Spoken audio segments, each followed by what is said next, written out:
ঈদের স্পেশাল ঝুরা সেমাই রান্না করব আজকে। খুবই অল্প সময় অল্প কিছু উপকরণে এটা তৈরি করব।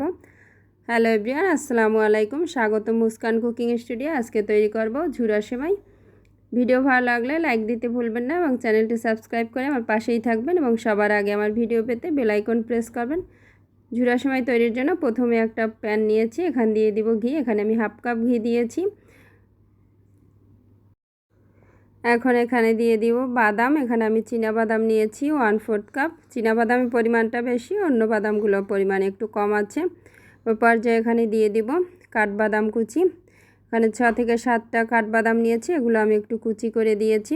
পর্যায়ে দিয়ে দিব কাজু এবং কিশমিশ। এখানে আমি 5টা কাজু নিয়েছি এবং কিশমিশ নিয়েছি 2 টেবিল চামচ। প্রথমে এগুলোকে একটু ভেজে নিতে হবে ঘিয়ের ভিতরে 2 থেকে 3 মিনিটের মতো মিডিয়াম হিটে এগুলো ভেজে নিলেই আনাফ। বাদাম ভেজে নেওয়া কমপ্লিট। এ পর্যায়ে এগুলোকে চুলা থেকে নামিয়ে নিতে হবে।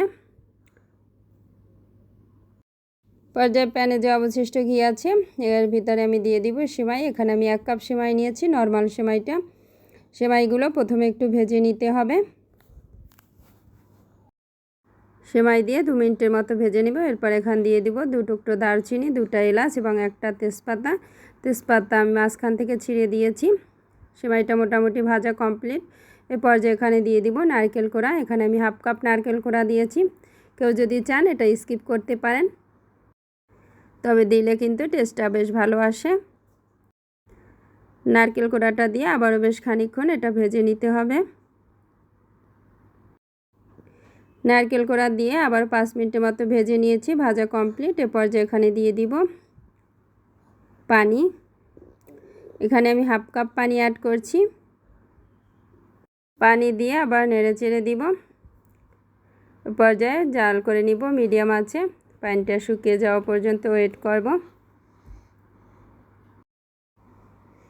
পানি শুকিয়ে গেলে পর্যায়ে এখানে অ্যাড করব 1/3 কাপ চিনি,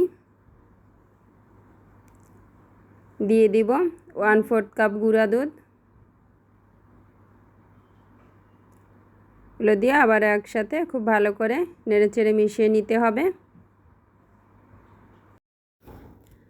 মিশানো কমপ্লিট হয়ে গেলে এ পর্যায়ে এখানে দিয়ে দিব শুরুতে ভেজে রাখা ড্রাই ফ্রুটস দিয়ে আবার ওইগুলো নেড়েচেড়ে খুব ভালো করে ভেজে নিব। ড্রাই ফ্রুটস দিয়ে মিশিয়ে নিব নেড়েচেড়ে। এ পর্যায়ে চুলার আঁচটা মিডিয়াম লো ফ্লেমে রেখে অনবরত নেড়েচেড়ে এটা ঝরঝরে এবং মচমচে করে ভেজে নিতে হবে। এ পর্যায়ে এখানে অ্যাড করব 1 চিমটি লবণ। যারা মিষ্টি খাবার লবণ পছন্দ করেন না তারা চাইলে এটা স্কিপ করতে পারেন। তো লবণ দিয়ে আবারও নেড়েচেড়ে খুব ভালো করে মিশিয়ে নেব এবং ফাইনালি এটা জাল করে নিব যতক্ষণ না পর্যন্ত এটা ঝরঝরে হয়। জাল করে নেওয়ার এক পর্যায়ে যখন সেমাইটা এরকম ঝরঝরে হয়ে আসবে পর্যায়ে এটা চুলা থেকে নামিয়ে নিব। এটা কতটা ঝরঝরে হয়েছে এটা দেখে বুঝতে পারছেন হয়তো। তো পর্যায়ে এটা চুলা থেকে নামিয়ে নিব। চুলা থেকে নামিয়ে এটা ঠান্ডা করে পরিবেশন করতে হবে। যে কোনো মিষ্টি খাবারই কিন্তু ঠান্ডা খেতে বেশ মজা লাগে। তো পর্যায়ে এটা চুলা থেকে নামিয়ে নিচ্ছি। এটা কিন্তু বেশ ক্রিপসি ছিল, অনেক বেশি টেস্টি। ঈদে অতিথি আপ্যায়নের জন্য কিংবা নিজেরা ঘরোয়াভাবে খাওয়ার জন্য এটা তৈরি করতে পারেন অনায়াসে। খেতে অনেক বেশি টেস্টি ছিল। ভিডিও ভালো লাগলে চ্যানেলটি সাবস্ক্রাইব করবেন। ফাইনালি তৈরি হয়ে গেল ঝুরা সেমাই। খেতে অনেক বেশি টেস্টি ছিল। আপনারাও ট্রাই করবেন এবং কমেন্ট করে জানাবেন কেমন হলো। সে পর্যন্ত সবাই ভালো থাকবেন। আজকের মতো বিদায় নিচ্ছি। আল্লাহ হাফেজ।